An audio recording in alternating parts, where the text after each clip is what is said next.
Hello बच्चों, कैसे हैं आप? यही उम्मीद है कि ठीक होंगे, मस्त होंगे, पढ़ाई लिखाई में व्यस्त होंगे। आज हम लोग, जैसा कि आप देख पा रहे होंगे स्क्रीन पर, आज से हम लोग आरंभ करने वाले हैं फिजिक्स। वैसे तो आज किसी क्लास का टॉपिक नहीं है, चाहे क्लास 11th हो, चाहे 12th हो, चाहे कम्पिटिटिव है, किसी भी क्लास से कोई आज संबंधित नहीं है। लेकिन हाँ, इसके बाद वाला जो आपका लेक्चर आएगा वो क्लास 12th का ही आएगा। उसके बाद में हम लोग 11th एंड कम्पिटिटिव की फिजिक्स भी पढ़ेंगे। तो फिजिक्स एक ऐसा विषय जिसे अक्सर स्टूडेंट्स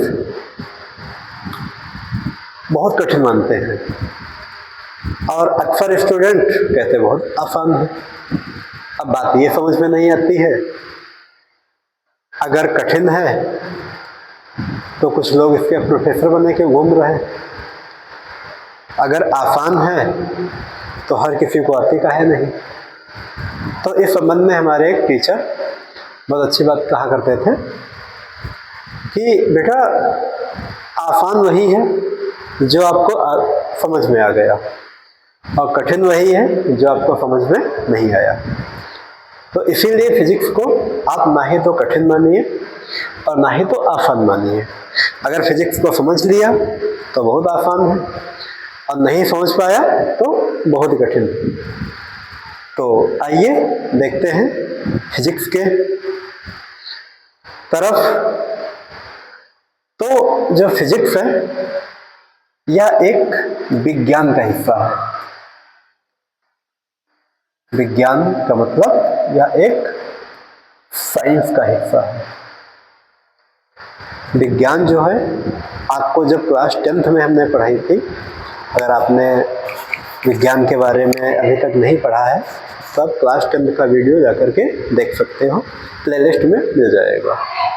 तो विज्ञान जो है, इसके हमने आपको मुख्यतः 3 भाग बताए थे: भौतिक विज्ञान, रसायन विज्ञान और जीव विज्ञान।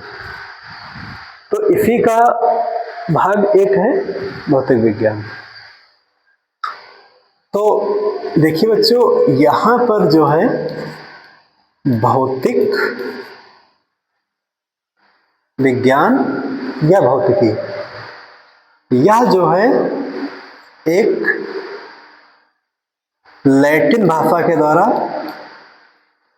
बना हुआ शब्द है, जिसका शब्द जो होता है फिजिया या फिजिका, फिजिया या फिजिका, जो स्वयं लैटिन भाषा ने ग्रीक भाषा से उधार लिया है।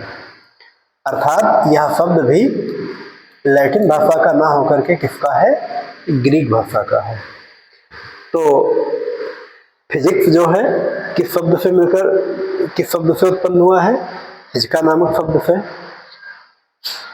जिसका हिंदी में अर्थ होता है प्राकृतिक,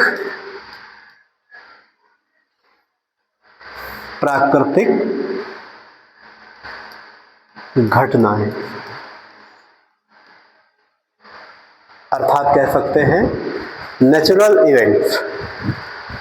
तो फिजिक्स एक विज्ञान की ऐसी शाखा है जिसमें हम लोग अध्ययन करते हैं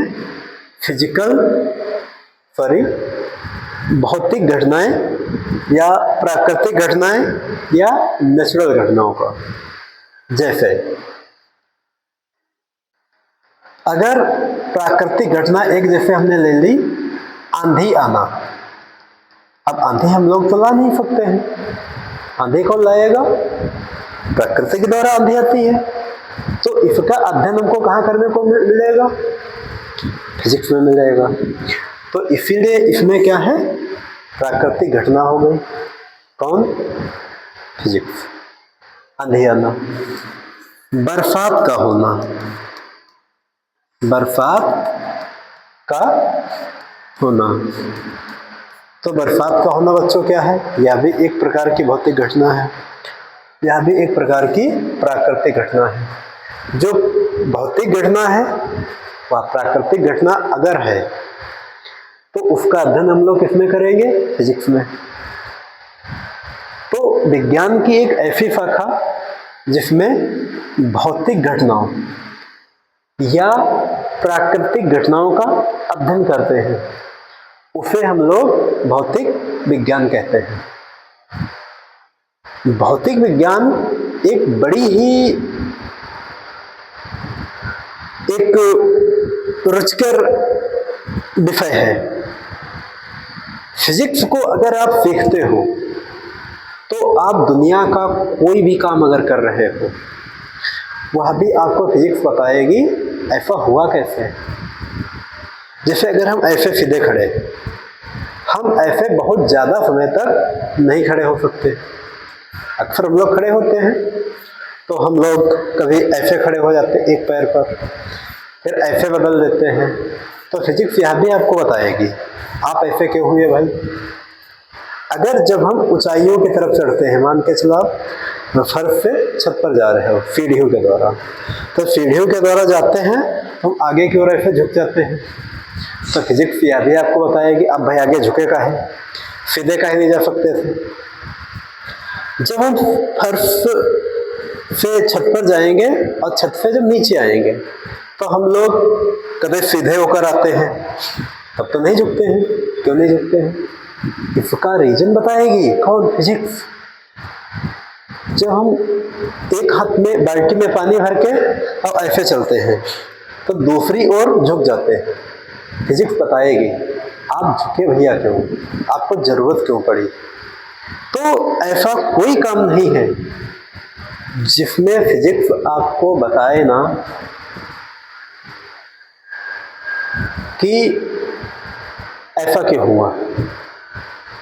आपने महाभारत अगर देखी होगी तो वैसे तो रीजन चाहे जो रहा हो आप लोग जानते होंगे, लेकिन हम आपको बताएंगे कि महाभारत होने का मुख्य रीजन क्या था। फिजिक्स से संबंधित, फिजिक्स को रिलेट करके हम आपको बताएंगे कि महाभारत क्यों हुई थी।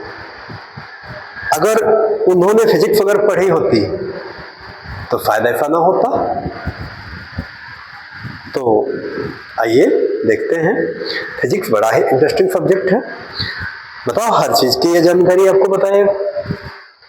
तो फिजिक्स कुल मिला के आप समझ पा रहे होंगे कि फिजिक्स क्या होती है। फिजिक्स एक ऐसा विषय ही है जो भौतिक घटनाओं में, ब्रह्मांड में कोई भी घटना घटित हुई उसके बारे में आपको बता देगा। देखो भैया ये घटना घटित हुई, इसका ये रीजन रहा, आपको बता देगा। जब बता देगा तो इसका मतलब ये क्या है, आपकी फिजिक्स है। तो फिजिक्स आपका एक विषय है जो विज्ञान का एक भाग है। फिजिक्स के बारे में सर्वाधिक जानकारी जो है देने वाले आइजक न्यूटन थे। आइजक न्यूटन थे और सबसे ज्यादा इसकी जो जानकारी आई है वो 17वीं शताब्दी में आई है। सबसे ज्यादा जो जानकारी आई है फिजिक्स की वो कब बच्चों आई है? 17वीं शताब्दी में आई है। शताब्दी,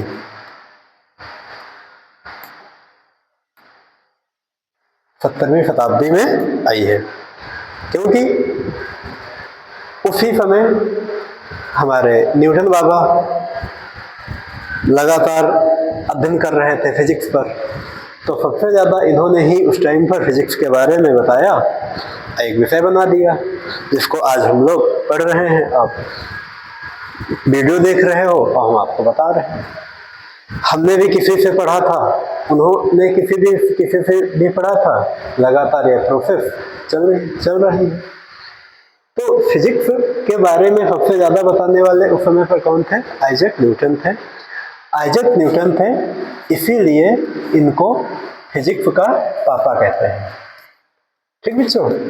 तो अगर आपसे कोई कहता है कि फिजिक्स का पापा कौन है, तो फिजिक्स का पापा है या फिजिक्स के जो पापा हैं वो आइजैक न्यूटन है। इसके बाद में समय चलता रहा, समय गुजरता रहा,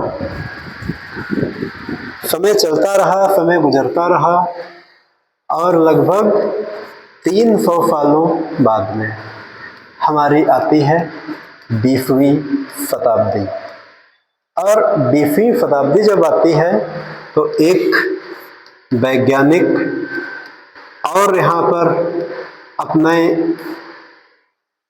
दिमाग का असर दिखाते हैं और बहुत ही उन सभी जानकारी को यहाँ पर बाहर निकाल डाला जिसमें बेचारे न्यूटन नहीं अपना दिमाग चला पाए थे। तो अल्बर्ट आइंस्टीन एक ऐसे वैज्ञानिक हैं जिन्होंने फिजिक्स के बारे में आइजैक न्यूटन से भी कहीं ज़्यादा बताया। इन्होंने एक सिद्धांत दिया था E = mc², जिसकी बदौलत यहाँ पर कुछ जगहों पर कुछ किताबें जो हैं इनके फिजिक्स के पापा को ही चेंज कर देते हैं। कुछ किताबें जो हैं अल्बर्ट आइंस्टीन को फिजिक्स के पापा मानने लगी हैं। अब सच्चाई क्या है क्या नहीं है, किताबों में मतभेद है, इसीलिए आपको कंफ्यूजन होने की जरूरत कोई नहीं है।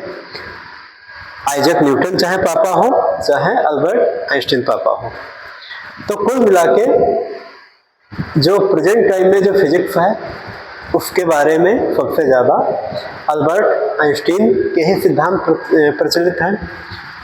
इसीलिए अल्बर्ट आइंस्टीन को भी आधुनिक फिजिक्स में इनको पितामह कहा जाता है। तो 17वीं शताब्दी में आइजैक न्यूटन ने अपना फिजिक्स में प्रदर्शन दिखाया और 20वीं शताब्दी में अल्बर्ट आइंस्टीन ने अपना प्रदर्शन दिखाया। इसके बाद में बच्चे चलते हैं और आपको बताते हैं फिजिक्स के प्रकार, भौतिक के प्रकार, टाइप्स ऑफ फिजिक्स। आइए बच्चों देखते हैं टाइप्स ऑफ फिजिक्स क्या होती है। वैसे तो आपको कई प्रकार की फिजिक्स बताई गई होगी, लेकिन हम जो आपको आज बताने जा रहे हैं वो काफ़ी इतिहास से, मतलब काफ़ी पुराने समय से लेकर के आज तक की फिजिक्स कैसे कैसे चली, सारी चीज़ें हम आपको बताने वाले हैं। तो फिजिक्स यहाँ पर बच्चों होती है दो प्रकार की। एक होती है क्लासिकल फिजिक्स, क्लासिकल फिजिक्स, और एक बच्चे होती है मॉडर्न फिजिक्स, मॉडर्न फिजिक्स। तो फिजिक्स बच्चों प्रेजेंट टाइम में दो प्रकार की है, क्लासिकल फिजिक्स और मॉडर्न फिजिक्स। सन 1700 ईस्वी तक जो पढ़ाई जाती थी वह अधिकतर क्लासिकल फिजिक्स ही थी, लेकिन प्रेजेंट टाइम में जो चल रही है वो हमारी क्या है, मॉडर्न फिजिक्स है। तो फिजिक्स को दो प्रकार से वर्गीकृत किया जा सकता है, नंबर 1 क्लासिकल फिजिक्स और नंबर 2 मॉडर्न फिजिक्स। आइए देखते हैं क्लासिकल फिजिक्स का कौन सा हिस्सा है। तो क्लासिकल फिजिक्स में पहला हिस्सा जो बच्चों आता है वो आता है ऊष्मा एंड ऊष्मा गतिकी, ऊष्मा और ऊष्मा गतिकी, जिसमें आपने एक सिद्धांत सुना होगा अगर आप लोग क्लास 12th या इसके आगे के स्टूडेंट्स हैं, कि फिजिक्स में ना है तो ऊष्मा को उत्पन्न किया जा सकता है, ना ही तो उपमा को नष्ट किया जा सकता है, बल्कि उपमा को एक रूप से दूसरे रूप में परिवर्तित किया जा सकता है। तो इसमें नंबर 1 जो प्रकार आता है वो आता है क्लासिकल फिजिक्स में उपमा एंड उपमा गतिकी का। नंबर 2 जो आता है वो आता है ध्वनि एंड यांत्रिकी। ध्वनि एंड यांत्रिकी का बच्चों आता है।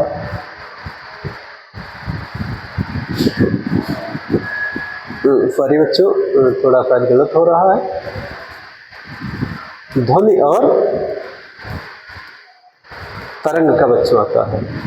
और नंबर 3 पर जो आता है वो आता है यांत्रिकी का। तो देखिए बच्चों, इस प्रकार से इसमें जो है 3 इसके पार्ट हुए। एक उपमा एंड उपमा गतिकी, नंबर 2 ध्वनि एंड तरंग, नंबर 3 आपका है यांत्रिकी, और नंबर 4 जो आपका है वह है प्रकाशिकी। और नंबर जो 5वां जो है वह है विद्युत चुंबकत्व। विद्युत चुंबकत्व बच्चों। तो क्लासिकल फिजिक्स के 5 पार्ट होते हैं, जिसमें पहला पार्ट आता है उपमा एंड उपमा गतिकी, दूसरा पार्ट आता है ध्वनि एंड तरंग गतिकी,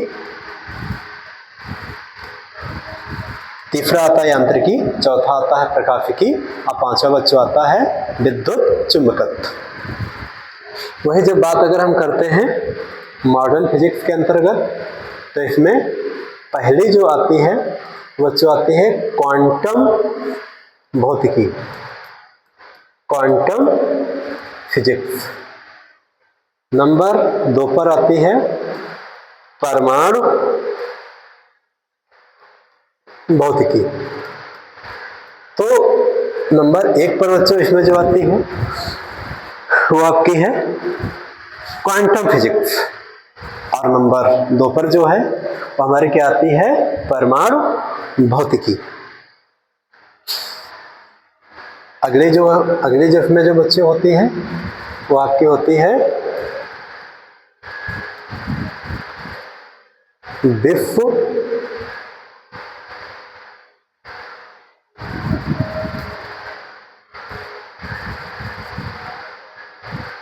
क्वांटम फिजिक्स, परमाणु फिजिक्स, परमाणु भौतिकी,